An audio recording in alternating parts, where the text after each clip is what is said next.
Crossing southern Mexico's tropical rainforest, we find one of the most exotic and fascinating places in the world, Guatemala.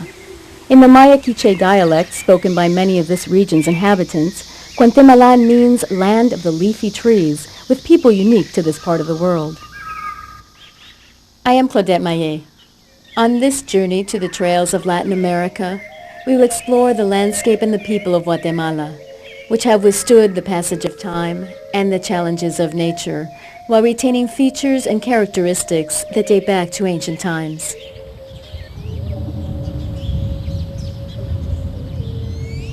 According to archaeological sources, the first settlers of what is now Guatemala arrived in various migrations by crossing the ancient land bridge over the Bering Strait about 15,000 years ago during the American Paleolithic era. Some archaeologists claim that other migrations arrived in this territory from the Atlantic and the Pacific Oceans. As the centuries passed, they developed cultures and civilizations which have left behind ruins. The most outstanding of these are from the Mayan, which extended from southern Mexico down to Costa Rica, with major settlements in southeast Mexico, across the Guatemalan territory, western Honduras, and Belize.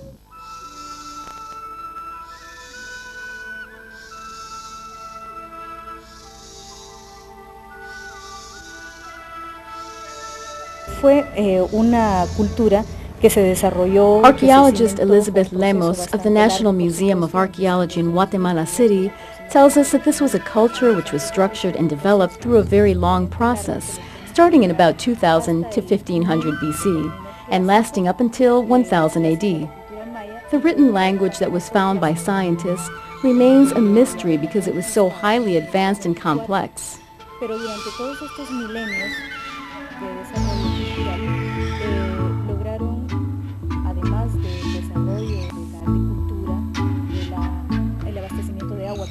The post-classical period was then developed and lasted until 1524 when the Spanish conquistadors arrived.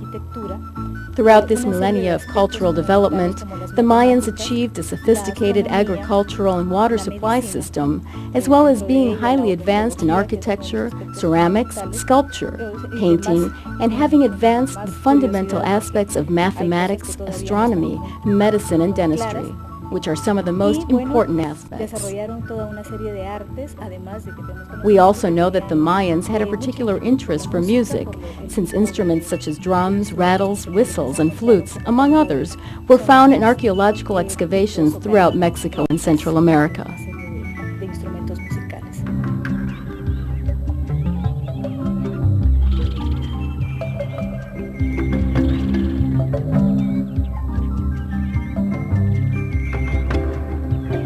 While the collapse and eventual disappearance of this strange and complex civilization remains a mystery, the probable descendants of the great Mayans, the Quiches, Cachiqueles, Sutuiles, and other ethnic groups, were the ones who witnessed the arrival of the conquistadors from Imperial Spain during the European Renaissance.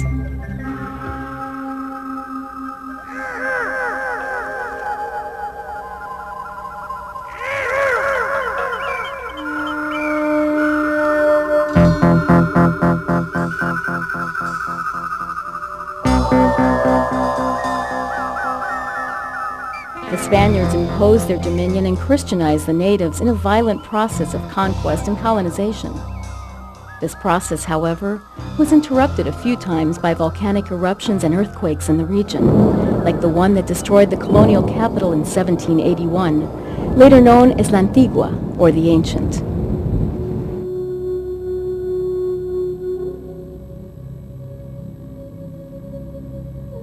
This city is noted for having a particular architectural style, very different from other Spanish colonial cities in the Americas, such as those in Mexico, the Caribbean, and South America. Architect Héctor González tells us about it. Bien, Antigua Guatemala viene después de un desastre en Ciudad Vieja, que fue la segunda ciudad de Guatemala, se asienta aquí en el valle. The city of Antigua was developed after a major earthquake that destroyed Ciudad Vieja, or Old City. Antigua was the second colonial capital of Guatemala. Settled in this valley, the city of Antigua was highly influenced by the dominant architectural style of those times, the Baroque.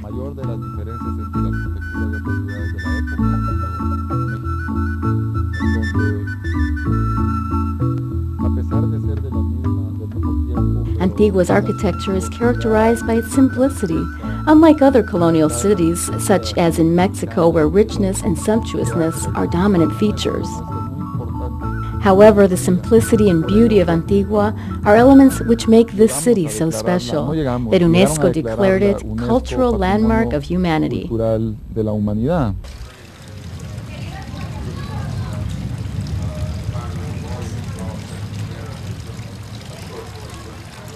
The cultural heritage of today's Guatemalans is manifested in many ways, in their art, their music, their food, and other customs, all of them as unique as their people. Let's start with the music.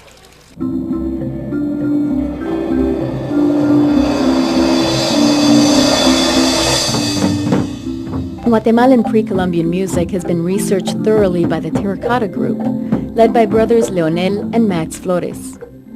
Los elementos básicos en la música maya es el ritmo.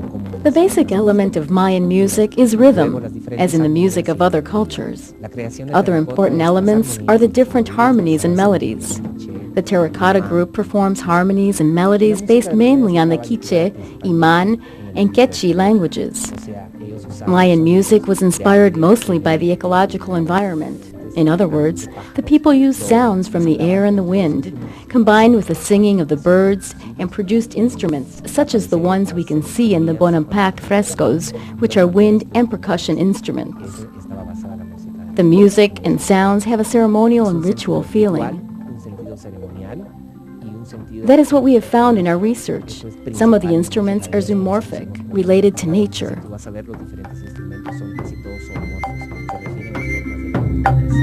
For the Mayans, nothing was separate. Everything was one single cosmic vision. That's why their music has an ecological, ceremonial, and ritual sense. Por eso el sentido de ellos se vuelve ritual, ceremonial y ecológico principalmente en su música.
Los mayas se inspiraban en su música a través de una ecología. The Mayans were inspired by the ecological environment, by a spiritual feeling with a lot of peace, love, and interest in what they were doing.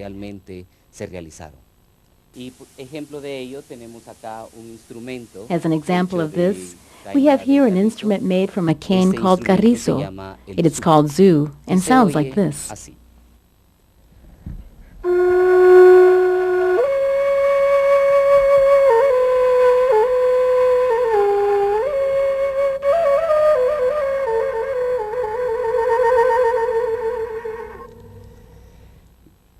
Bien, también se inspiraban en las melódicas. They also were inspired by the melodies of the singing of birds. Here we have this instrument called the ocarina.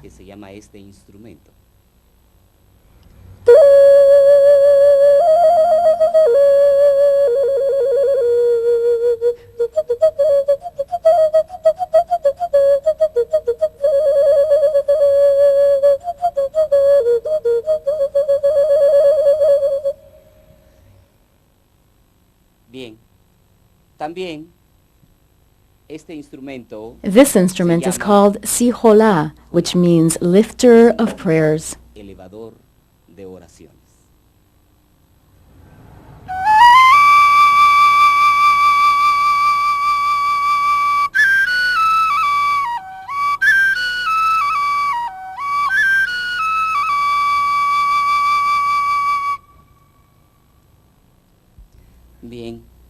tenemos un instrumento hecho de madera del hormigo.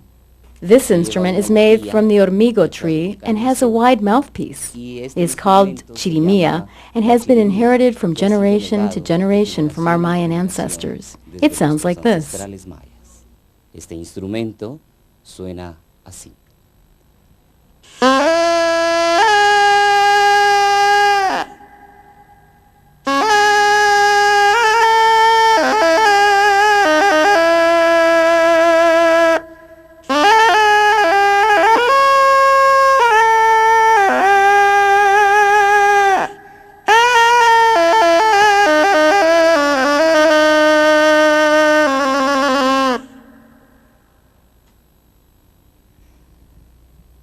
Vamos a concluir con unos instrumentos que están hechos a base de barro cocido.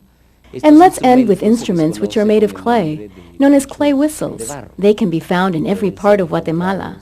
En el norte, en el sur, en el oeste, en cualquier parte de Guatemala.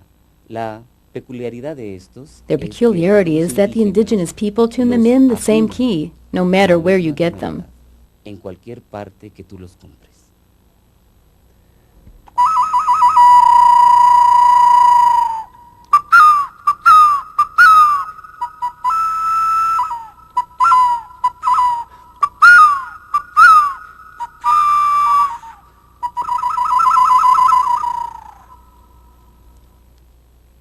Bien, con eso más o menos podemos dar una idea. This will give you an idea of how nature helps the Mayans get inspired and create instruments, which were used to convey beautiful feelings, feelings that only nature could inspire. When man and nature become one, peace and harmony within oneself, that's important. Esta paz, esta armonía contigo mismo, eso es lo importante.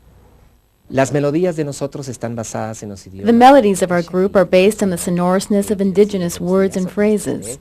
Back then, when the indigenous culture was at its peak, and these melodies were very expressive, very beautiful, not like the post-Hispanic music, which is melancholic and sad, music of conquered people.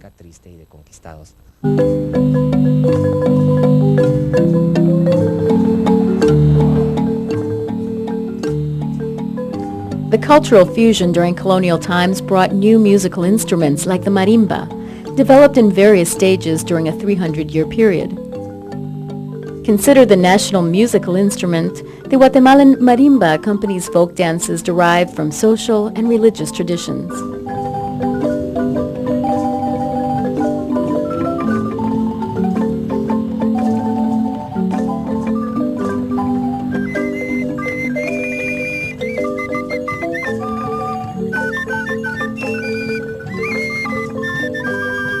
Surgió, digo, porque según mi criterio, Music director and historian Lester Godinez says that the marimba is an emerged instrument. According to his research, the cultural elements of 3 continents caused this emergence. Africa provided the concept of the sequential ordering of the wooden keys and their percussion. Europe provided a well-tuned musical system that gave each key a sound and a particular name. And finally, the Americas provided unique materials, some of them unknown to the rest of the world, and also to the people who perform this new instrument with their new spiritual approach. Hay un nuevo espíritu de abordamiento a este nuevo instrumento. The marimba is also played in indigenous folk dances like this one, the Dance of the Devil, performed by the Inguat dance group of Guatemala City.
The resonance of these wooden keys is very similar to the sound of the looms we can find in almost every province and town of Guatemala.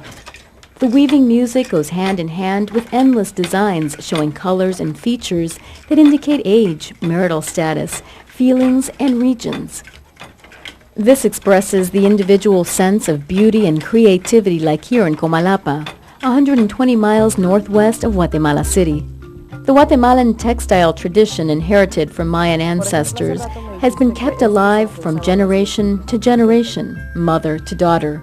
I asked Marina Yol why most of these textile designs have not changed through time, because they have a special meaning for her people.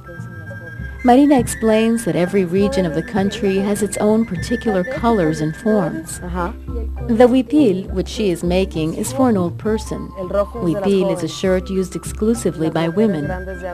She says that the ones with designs of birds and flowers, particularly in red, are used by young, single women.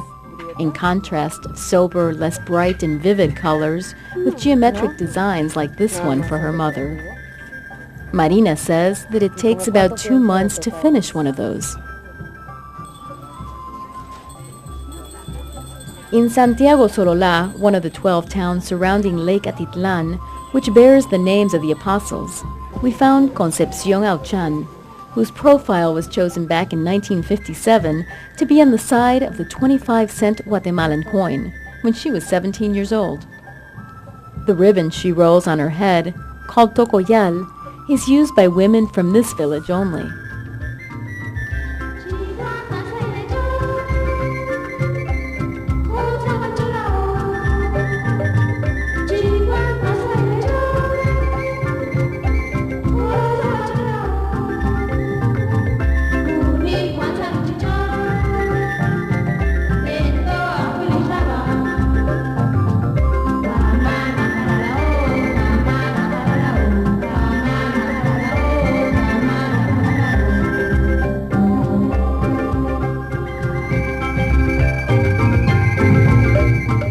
Back in Comalapa, where Marina lives, her husband Manuel and her brother-in-law Filiberto are two of the many native artists living in Guatemala's countryside.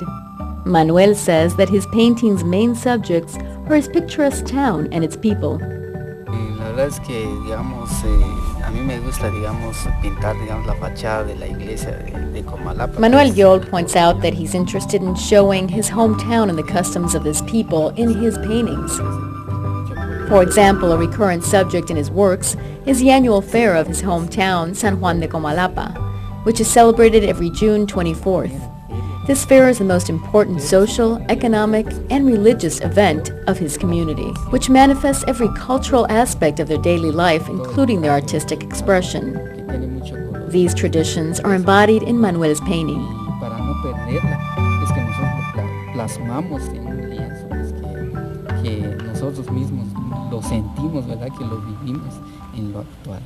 On the other hand, Filiberto explains that several towns of this region share the same language, cachiquel. Sí, la relación que tiene Comalapa con otros pueblos, pues, por ejemplo...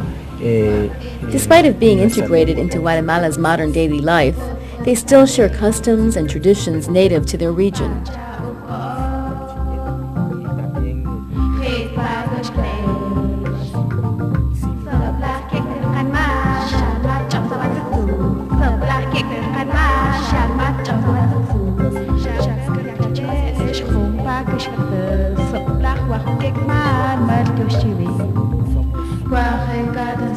Filiberto insists that his people want their children and grandchildren to identify themselves as members of the Cachiquel ethnic group. Bastante similar a la de Comalapa. Keeping alive these and other cultural traditions is part of Guatemala's daily life.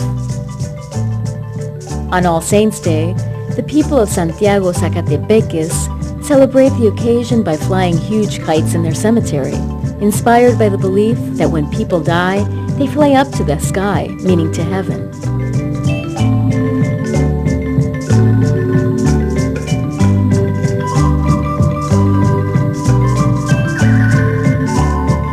Don Lalo Navas, a sort of patriarch of this town, explains this tradition.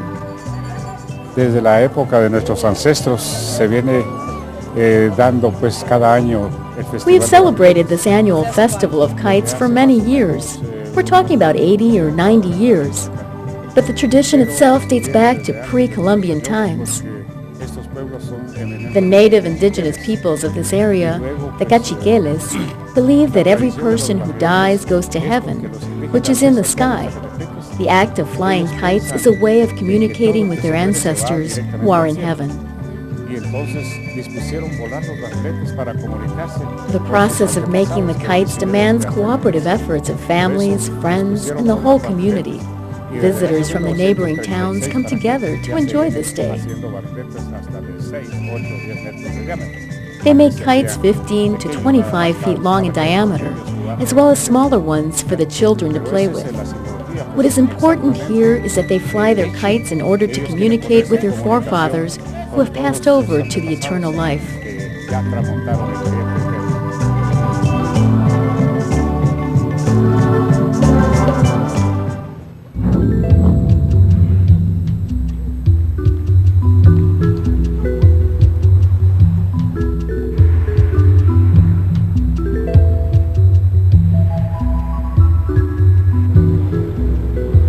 History, music, textiles, kites, folk, the land, fauna, flora, and the spirit of Guatemalans' traditions are undoubtedly fused in Guatemala's modern art and architecture.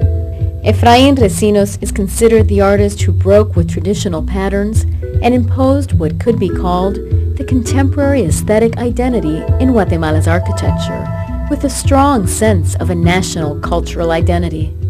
El origen de esta arquitectura es parte de que si vamos en un país pobre.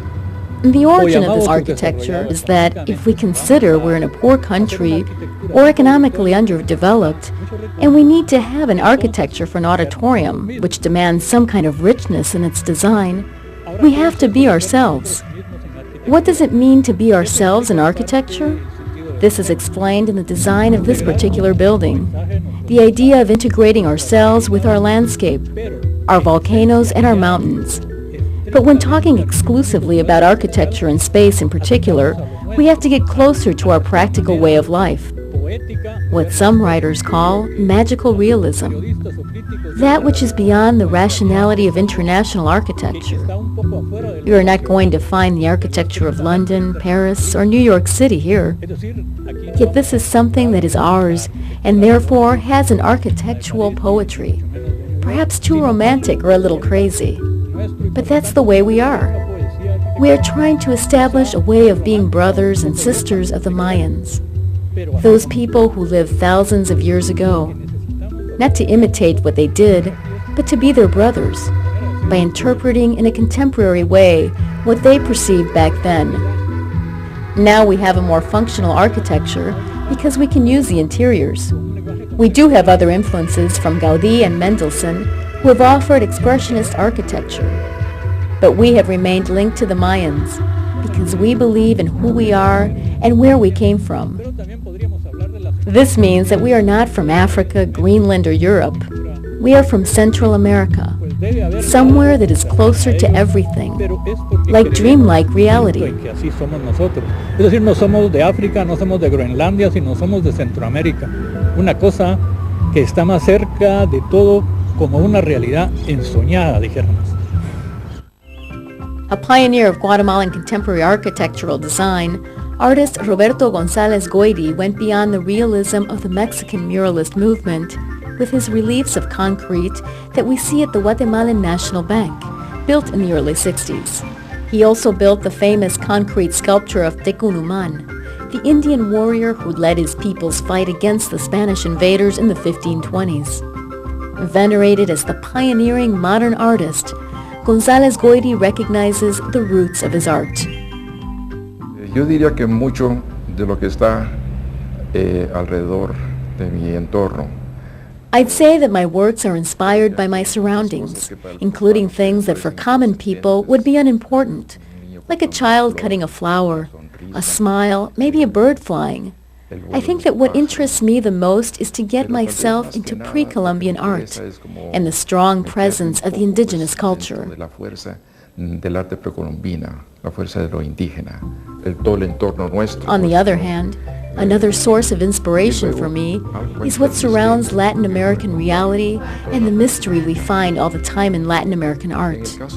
In my particular case, I'd say that Guatemala is above all color. Color that is present everywhere.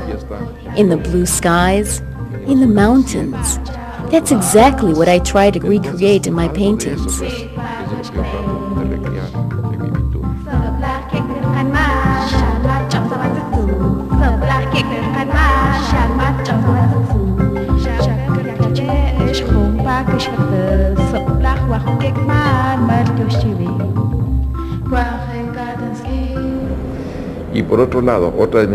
Other major influences in my works were the Colombian sculptor Edgar Negret, whom I met in New York City in the early 50s. With him I learned a very important thing, mystery, up to the point that once he told me, I don't look for beauty in art, but it's mystery. I will never forget that. The richness of Guatemala's magical realism can be found in every corner of its geography, as well as in the works of one of the most internationally known artists, Elmar Rojas, whose profound knowledge of his people and their history live in his works. Yo diría que tal vez es haber captado una realidad nuestra que no es folclorismo. What I try to grasp from my subjects is a reality which is ours. It is not folklore or anything prefabricated, but a result of the many experiences which I have lived. These experiences have refined my works, making them full of plasticity. I was lucky enough to find a new calligraphy which I call the Great Family of Scarecrows. This is a result of 30 years of continual work, gathering experience and knowledge. This is a different way of painting, in which I use several layers of paint on a canvas, and then I dig into the painting as if I were an archaeologist.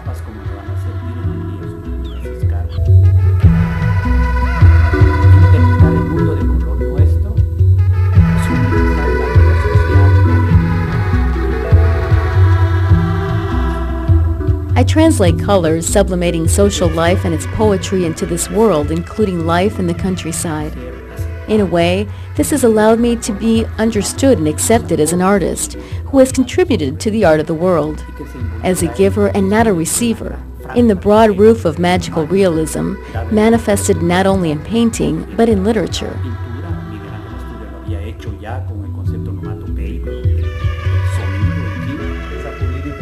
Above all, I search for a simple truth, a passion which is what characterizes Latin American art. We start with beliefs which touch our lives. We do not have to wait for international influences like copycats. We don't need to do that in order to create, just the opposite. We need to reverse the order and give with humbleness rather than receive in disorder. De dar, aunque sea con humildad, pero dar, no recibir con desorden.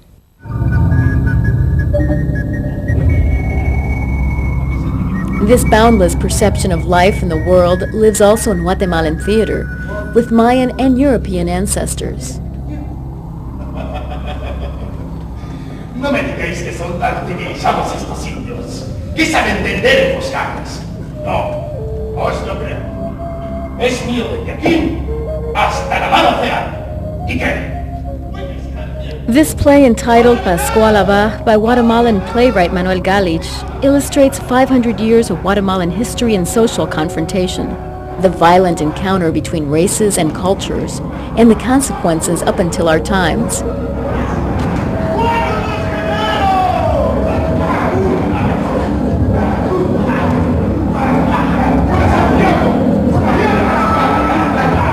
Director Rubén Morales Monroy has dedicated his life to Guatemalan theater, one of the most developed in Latin America. Dentro de la riqueza de la cultura maya tenemos una obra que es el Rabinalachi, escrita por él. Among the treasures of the Mayan culture, we have a play called Rabinalachi, written and obviously performed by the Maya. Llegada de los españoles, Later, after the arrival of the conquistadors, came other theatrical influences such as Muslim and Christian dances, and others like the pastorelas, which are a part of religious festivities. After the colonial period, we had a renovation process in the 1930s and 40s.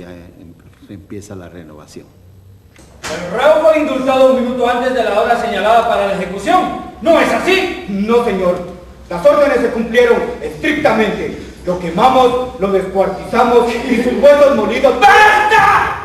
Yo mismo dirigí la operación. Guatemala has lived decades of dictatorships and periods of freedom. One of them, in the 40s, that opened the doors to create plays with a strong social and political content, which exposed on stage the problems faced by Guatemalans up to our times. It's a kind of theater that speaks for the Guatemalan people. The story in Pascual Abaj tells about the ancient Mayan myth that men who die and their ashes are thrown to a river later resurrect with the strength and power of immortality. Playwright Manuel Galich wanted to fuse both Mayan and Christian beliefs of resurrection by comparing the Indian rebel Pascual Abaj, who was sacrificed by the corrupt military government in the 1940s, with the crucifixion of Jesus Christ 2,000 years ago. Pascual Abaj is resurrected only to avenge the exploitation and oppression of his people.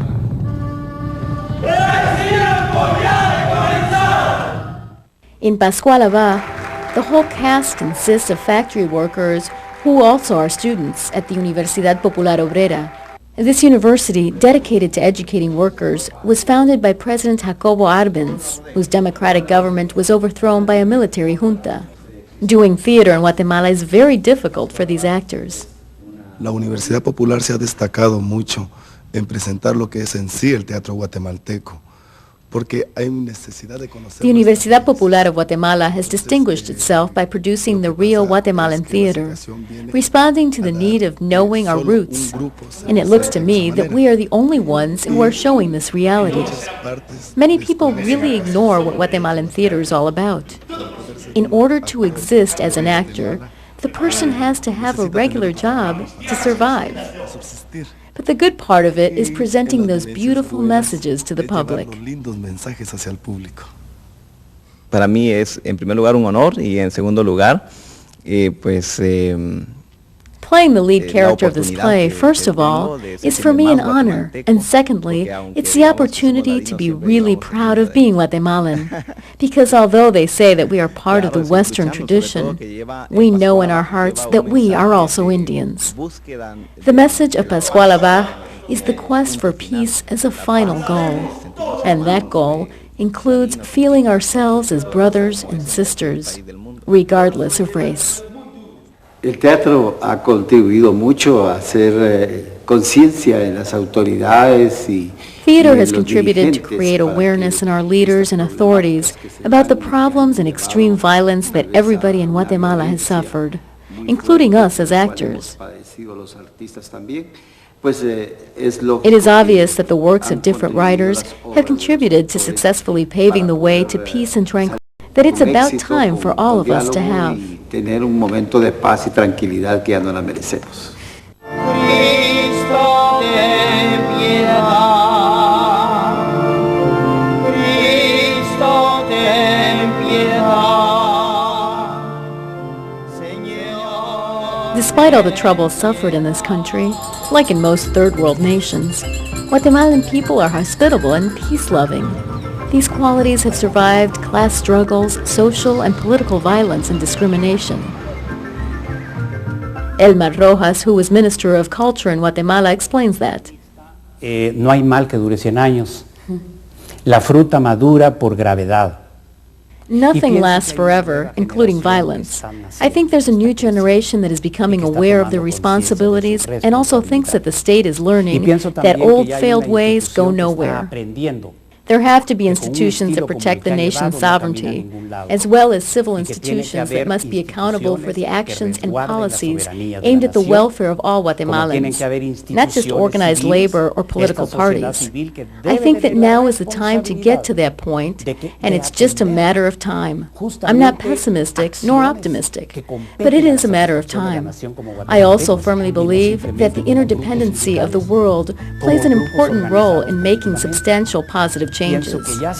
We're learning about that. We're moving at a slow pace, but I believe that with more optimism, we can achieve the goal of getting a new, solid country after suffering a very painful experience. In December of 1996, with the mediation of the United Nations, the Guatemalan government signed a peace accord with the leftist guerrillas, ending the longest civil war in the recent history of Latin America, which lasted over 30 years and left over 150,000 people dead. Guatemalans now are ready to look forward, to revive peace, love, and most of all, hope, which always have been part of this nation, whose strong cultural and traditional values make them unique.